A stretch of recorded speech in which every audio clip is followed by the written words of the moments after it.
Alors bonjour tout le monde et bienvenue dans ce truc de pro sur la création de situations d'apprentissage et d'évaluation numérique.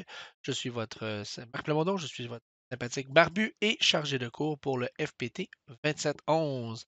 Alors sans plus tarder, on va aller immédiatement plonger dans la création de situations d'apprentissage numérique et d'évaluation. Je vais commencer par aller évidemment dans Moodle. Dans Moodle, je vais retrouver le fichier de consignes. Donc, première partie, la création de la situation d'apprentissage numérique. Je sais que j'en ai deux à faire. Et je sais, là, je vais un petit peu plus bas, que je dois consigner tout ça dans une fiche, hein, dans un gabarit qui m'a été proposé. Ce gabarit se trouve ici, donc il s'agit de la fiche ici. Je clique dessus, je le télécharge et évidemment, une fois que c'est téléchargé, j'arrive à l'intérieur de mon gabarit.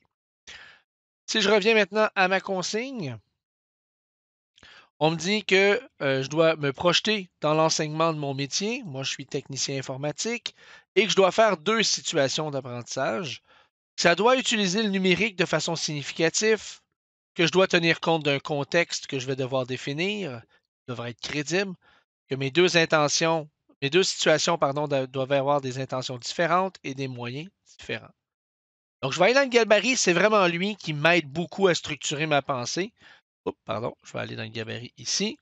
Évidemment, j'ai déjà pré-rempli le titre, moi, de l'endroit. Le sous-titre, j'ai marqué mon métier. C'était peut-être un sous-titre intéressant. J'ai mis mon nom, mon code permanent, le groupe et le cours, le groupe et le sigle, la date du jour, et j'arrive ici. Alors moi, je suis en soutien informatique et j'ai décidé de me projeter dans l'enseignement. Et comme j'enseigne pas actuellement le soutien informatique, je vais m'imaginer des tâches là, que je fais dans le métier. Des tâches qui sont faciles, qui sont assez petites pour être bien circonscrites dans le temps, que ça ne soit pas trop volumineux. Alors, la première tâche qui me vient à l'esprit, c'est de connaître des différents composants numériques. Hein, il y a plusieurs morceaux dans un ordi. Déjà, je pourrais leur enseigner le nom de ces morceaux-là. J'ai décidé de choisir un nom. Je vais appeler ça l'anatomie des composants d'un ordinateur, par exemple. Et là, qu'est-ce que je veux faire avec cet objet d'apprentissage-là qui seront en fait les composants d'un système informatique? Là, j'ai plusieurs choix à l'intérieur de ça. On va aller regarder plus proche. Est-ce que je veux créer une dynamique de groupe? Pas vraiment. Est-ce que je veux faire travailler mes élèves sur des connaissances antérieures, des valeurs, non, pas vraiment. Soutenir leur intérêt? Je pourrais y aller de façon très exploratoire, mais c'est pas ce que je veux. Moi, je veux leur transmettre des connaissances. Je veux transmettre des connaissances sur le nom des pièces. Je veux transmettre des connaissances sur à quoi ça sert. Donc, je suis vraiment dans la transmission de connaissances. C'est mon choix. Donc, je vais aller ici. Je choisis transmettre. À quel moment on est dans la compétence? C'est-tu la première fois que j'en entends parler, qu'ils en entendent parler? À ce moment-là, je serai à l'exploration. Moi, on va assumer que on est au deux, troisième cours peut-être d'une série de 15. Et là, on est rendu à l'étape où je vais peut-être leur présenter plusieurs pièces, puis ils devront me dire les noms. Ils ont déjà vu ça, mais pas en vrai. Là, je vais leur ramener avec des vraies pièces, peut-être. Alors, je voyais que apprentissage de base. Et là, je vais aller ici, composant d'un système informatique. Évidemment, ce sont des connaissances. Ça, c'est pas des savoir-faire. Quelle méthode je vais utiliser? Il y en a plein des méthodes que je peux utiliser. Si je m'en vais dans le cours, vous allez dans la section des ressources. Vous allez retrouver méthode pédagogique. Vous en avez plusieurs. On va aller regarder pour le fun dans Formules. Puis dans 20 formules. Je peux descendre à l'intérieur de ça. Je peux aller en lire plusieurs. Le tournoi, pas vraiment. Je vais descendre. L'enseignement par les pairs. Peut-être intéressant. L'enseignement par les pairs. Hein, donc, à ce moment-là, j'enseigne à un, puis moi à un petit groupe. Le petit groupe enseigne aux autres. Un peu complexe. Ah, tiens, je vais y aller avec des exercices. Je vais leur faire faire des exercices répétitifs. Ça va être ça mon moyen et ce qui va m'aider. Oh, je prends bonne place pantoute. Voilà. Et donc, c'est l'exercice répétitif.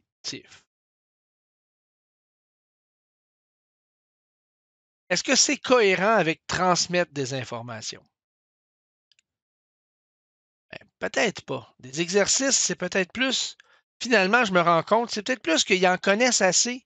Et là, ils sont plus rendus à l'étape de mettre l'apprenant en position d'appliquer ses connaissances. Quand je leur fais faire des exercices, finalement, c'est pas vraiment que je veux leur transmettre des infos, ils en possèdent déjà.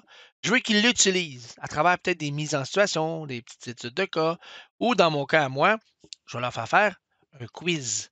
Donc, ce que je vais leur faire, on va s'entraîner en ligne avec l'application Quizlet qui me permet de, d'une part, mettre une image d'une pièce, puis quand ils cliquent sur le petit bouton, ça tourne, puis ça donne la définition de la pièce. Donc, je vais leur donner pour ça un 20 minutes de pratique ensemble, puis peut-être qu'après ça, une deuxième activité, ce sera d'évaluer s'ils ont appris quelque chose, puis s'ils l'ont retenu. Évidemment, le nombre de personnes maximales que cette activité-là peut soutenir, c'est le nombre de ma classe. Moi, ma classe est composée de 24 personnes dans la classe. Mon programme d'études, c'est le DEP en soutien informatique. Si je n'enseigne pas, pas grave si vous ne mettez pas la compétence. Moi, j'enseigne déjà, je connais. Il s'agit de la compétence 2, analyse de système, c'est son nom.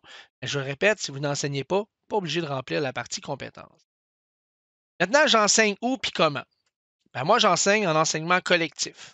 C'est-à-dire que c'est moi et tous mes élèves, on est tous en même place dans la compétence 2. Je ne suis pas en enseignement individualisé ou dans ma classe, j'ai des niveaux différents. Moi, je vais y aller facile. On va enseigner en présentiel, hein, c'est une situation fictive. Donc, j'ai décidé qu'on n'était pas à distance, on était en présence. On va être dans une classe. Hein, ce n'est pas un atelier ou un laboratoire. L'atelier, la plupart du temps, c'est l'endroit plus mécanique un peu. Le laboratoire, on va plus s'en servir pour les programmes de santé, entre autres. Est-ce que j'ai besoin d'un ordi pour faire des exercices? Oui, parce que j'utilise Quizlet. Et Quizlet a besoin d'Internet. Donc, c'est sûr que ça va être à partir d'un ordi ou à partir d'un smartphone. Je vais cocher les deux, ça peut être l'un ou l'autre. Sinon, il n'y a pas d'autre chose dans mon contexte. Oui, il y a peut-être quelque chose d'autre qui a fait que je vais mentionner mon contexte. La classe a 24 ordinateurs. Ah, moi, je suis en soutien informatique, je suis chanceux, ma classe possède 24 ordinateurs. Donc, je vais le noter. Parce que ça veut dire que c'est une contrainte de moins. Je n'ai pas à emprunter un chariot d'iPad ou à emprunter des laptops. Mon local, l'endroit où je suis, a déjà des ordinateurs. Est-ce qu'il y a d'autres informations pertinentes que j'aurais envie d'ajouter? Par exemple, est-ce que j'amène des vraies pièces pour qu'ils puissent les regarder pour de vrai? Est-ce que, par exemple, les élèves doivent utiliser d'autres équipements, comme par exemple un casque d'écoute? Toute autre information pertinente, je pourrais le mettre là, j'en ai pas. Matériel requis. Matériel requis pour Quizlet. J'ai besoin d'un ordi. J'ai besoin d'accès Internet. J'ai besoin d'un accès au site Quizlet.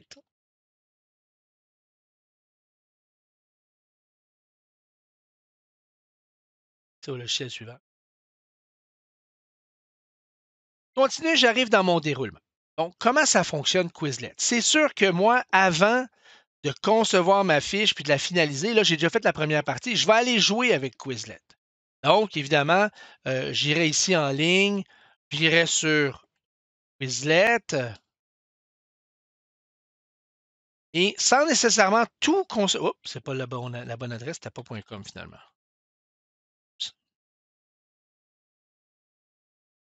Ah, c'est avec un Z. Petite faute ici de frappe, on va aller la corriger dans mon travail. Donc, ce n'est pas Quizlet avec deux Z, mais bien un seul Z. Quizlet, un seul Z. Voilà. Je vais me connecter avec mon compte. Et là, je me suis probablement amusé, j'ai probablement joué là. Comme vous voyez là, j'ai créé plusieurs petits quiz ici. Puis j'ai été jouer dedans. Puis là, ben, je me suis demandé comment ça marche cette affaire-là. Donc, j'ai exploré tout ça suffisamment pour que je sois capable d'avoir un déroulement qui est crédible et qui tient compte essentiellement là, de tout ce que j'ai besoin de préciser. Alors, je vais aller dans le déroulement. Qu'est-ce que je dois faire en préparation? Je vais devoir créer le Quizlet avec des photos de pièces informatiques. C'est la première chose. Je vais faire, je vais créer mon Quizlet. Prévenir les élèves. Peut-être un cours à l'avance. Peut-être que j'ai pas besoin, mais ça, c'est intéressant à mettre si vous utilisez le matériel de vos élèves. Dans mon cas, je viens de me rappeler, j'ai 24 ordi, j'aurais peut-être pas besoin de les prévenir. Si j'utilisais le cellulaire de l'élève, par exemple, pour un caout, il faudrait que je le précise. Qu'est-ce que l'élève fait, lui, avant? Ben, peut-être rien. Mais peut-être que je pourrais dire une lecture, visionner une vidéo. Donc, tout ce qu'il fait avant, peut-être qu'il a créé un compte sur Quizlet. Moi, je sais qu'il n'y a pas besoin de créer de compte. J'ai bien exploré mon Quizlet, c'est pas nécessaire. Cool. Déroulement. Oh, pas déroulement, pardon. Ouverture. Qu'est-ce que je fais au début? L'activité, elle commence. Je vais évidemment transmettre les consignes et la durée. Aider les élèves à se connecter au site. Soutenir les élèves qui ont de la difficulté. Eux, qu'est-ce qu'ils vont faire? Se connecter à Quizlet.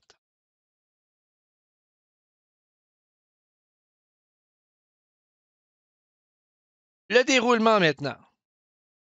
Que fait l'élève? Ça va être plus simple pour moi. Donc, dans Quizlet,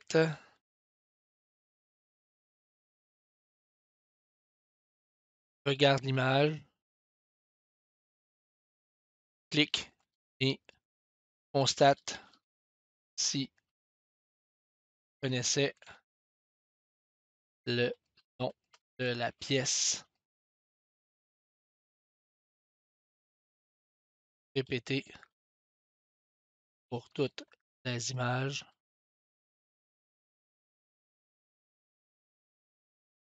et refaire le quiz au besoin. Il y a autre chose à faire? Probablement pas. Peut-être poser des questions. Si. Qu'est-ce que fait le prof? Mais je vais probablement circuler dans la classe et répondre aux questions. Ah, c'est bien ça. Maintenant, qu'est-ce que je vais faire d'autre à la fin? À la fermeture? Peut-être que je pourrais faire un retour en grand groupe. Et là, le rôle est de participer et présenter les pièces les plus difficiles à retenir. Exemple. Je peux enlever les lignes là, que j'ai de trop, si je le souhaite. D'ailleurs, si vous aviez besoin d'ajouter des lignes, vous pourriez. Il n'y aura absolument pas de souci. Les tags, c'est facultatif, ce n'est pas évalué, mais ça m'aide à classer ma fiche. Donc, si jamais vous voulez garder cette fiche-là pour quand vous allez enseigner, vous en faites plusieurs des fiches, puis vous les gardez à chaque fois, ça va vous aider à vous souvenir qu'est-ce que ça prenait, puis qu'est-ce que c'était le type d'activité. Donc, ça, c'est une activité qui était autodirigée, il faisait ça tout seul. Ça se déroulait en classe.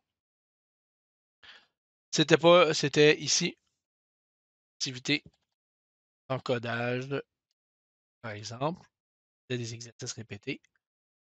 Une forme d'auto-évaluation. Hein, c'est pas, je ne vais pas voir si moi-même, je ne vais pas aller voir s'il a fait le Quizlet, il va auto-apprécier. Donc, je pense que j'ai fait le tour. Évidemment, quand je fais tout ça, j'ai terminé ma première partie. Une bonne pratique, c'est d'aller regarder tout de suite la grille d'évaluation. Alors, je vais aller voir si ma grille, j'ai tous mes points. L'apprenant propose deux situations. Oh oh, je n'ai pas fait deux. Donc, j'en aurai une deuxième à faire. Pour le bien de cette vidéo, assumons que les deux sont faits. Faisant un usage significatif d'un moyen numérique. Est-ce que mon Quizlet est au cœur de ma démarche? Oui, il est vraiment en plein cœur. Varie les intentions puis les moyens. Donc là, je vérifierai si mon activité 1 et mon activité 2 ont les mêmes moyens ou pas. Donc, il faut que ça soit différent. J'ai tout fait ça? Yes! J'ai mes points. Est-ce que le déroulement est riche, complet et bien documenté? Regardez, je retourne dans mon document. Si je regarde, je pense pas que j'aurais autre chose à ajouter. Oui, c'est bon. Les actions des apprenants et de l'enseignant sont cohérentes avec l'intention et les principes d'une pédagogie active. une bonne façon de savoir si c'est une pédagogie active, c'est clair que quand je regarde les actions de l'élève pendant le déroulement, elles sont plus importantes, elles ont une valeur plus élevée que celle que l'enseignant fait. Si l'enseignant est plus important que l'autre, ben, je ne suis pas en pédagogie active, je suis en pédagogie transmissive. C'est un petit peu plus plate. Des fois, c'est nécessaire, mais on va essayer d'éviter. Ça me va. J'ai mes points. Pertinence et cohérence. Les activités sont pertinentes et cohérentes avec le milieu de formation. On va aller regarder, c'est quoi mon milieu? Dans une classe avec 24 ordi, à partir de smartphones, il y avait des. Ça va. Je ne demande rien ici qui n'est pas coché dans ces deux grilles-là. C'est parfait. L'objet d'apprentissage ainsi que la population. Ben oui, j'ai 24 élèves, c'est tout déjà en informatique. Et l'objet qui est des composants d'un système, je vais prendre des photos. J'aurais prendre des vraies affaires, mais j'ai pris des photos de ça. C'est cohérent. Donc, je suis pas mal sûr que ici aussi, j'ai tous mes points. Ce qui m'amène à la partie numéro 2, donc l'impact. Donc, la première chose, moi, je vais me demander, c'est quoi par rapport à l'ASPID? C'est quoi l'équivalent de ce que j'ai fait là? Ce que j'ai fait là, ça serait de leur donner les pièces en vrai, puis peut-être qu'ils écrivent sur un petit bout de papier s'il y a eu la bonne réponse, puis après ça, qu'ils viennent me voir, puis que moi, je corrige. Par rapport à la SPID, pour moi, c'est un progrès, parce qu'ils ont, en flippant le petit carton grâce à Quizlet, tout de suite leur réponse. Fait que, je remarque ici, selon la SPID, cette activité est un progrès car la correction instantanée permet à l'élève un apprentissage efficace.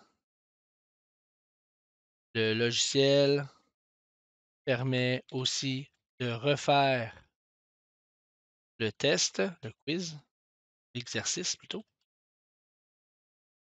en mélangeant l'ordre des cartons, carte éclair en fait, c'est le modèle, ou en retravaillant uniquement celle échouée.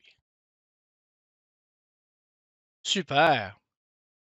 Que je vois autre chose par rapport au savoir, par rapport à ce que je sais. Impact positif, impact négatif. Pas tant, je pense que c'est pas mal ça, mais je vais essayer de parler des élèves ayant des besoins particuliers. Pour les EBP, cette activité leur permet de continuer en leur apprentissage en dehors des cours, ce qui aide l'élève ayant des difficultés ou encore pour les élèves absents. Exemple, les élèves parents qui s'absentent un petit peu plus souvent. Ensuite de ça, qu'est-ce qu'il y a d'autre? Il y a un petit risque, hein, tu peux être distrait pour les élèves facilement distraits. L'accès en ligne pourrait causer une détérioration car il pourrait être tenté d'aller sur ces médias sociaux, par exemple. OK, bon, je pourrais en mettre plus si je veux. Quelles sont mes contraintes? D'abord, moi, je vais me ramener au modèle Plamondon-Eros, puis je vais les écrire tout de suite. Donc, je vais dire temps d'expérimentation. J'ai une petite ici, expérimentation. Littératie numérique.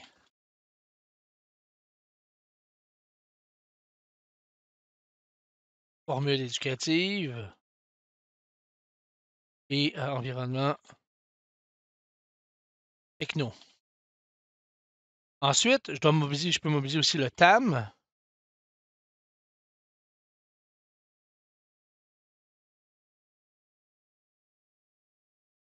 Il y a peut-être d'autres choses que je vais découvrir. Donc, temps d'expérimentation, je me suis rendu compte que c'était un logiciel qui était super facile. Donc, Le logiciel est simple et intuitif. Il nécessite très peu de temps d'expérimentation. Les racines numériques, la simplicité du logiciel fait en sorte que les élèves en soutien informatique vont facilement s'approprier l'outil. Qu'est-ce que je pourrais dire d'autre sur la littératie numérique? La plupart de, de mes élèves savent déjà très bien naviguer sur Internet et utiliser des logiciels informatiques. Formule éducative. La formule est idéale. Le présent défi. L'environnement techno.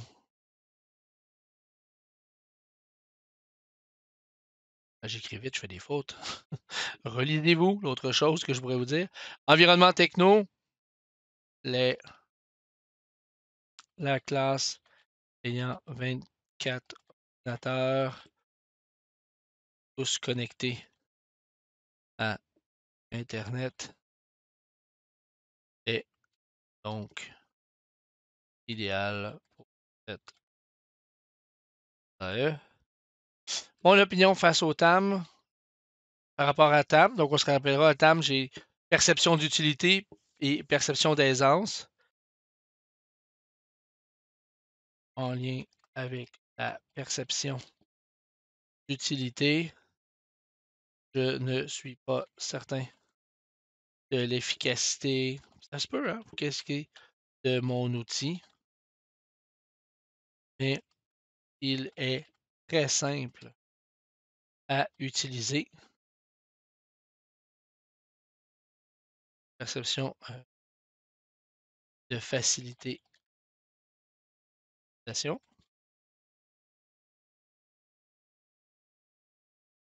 S'il y a autre chose, j'ai utilisé des images. J'ai dit que j'allais utiliser des images. Hey, il y a un autre savoir dans le cours que je pourrais mettre ici dans mes contraintes. Le droit d'auteur. Ah, ben le droit d'auteur, les images choisies devront être libres de droit ou je devrais. En fait, je vais juste comme ça. Car je les ai prises moi-même avec mon cellulaire. Oups! Là, je viens de dire que c'est moi qui les ai pris, les photos. Parce que j'ai pas réellement fait l'activité, donc je dis, mais une minute, l'air. J'ai pas dit que j'avais pris les photos.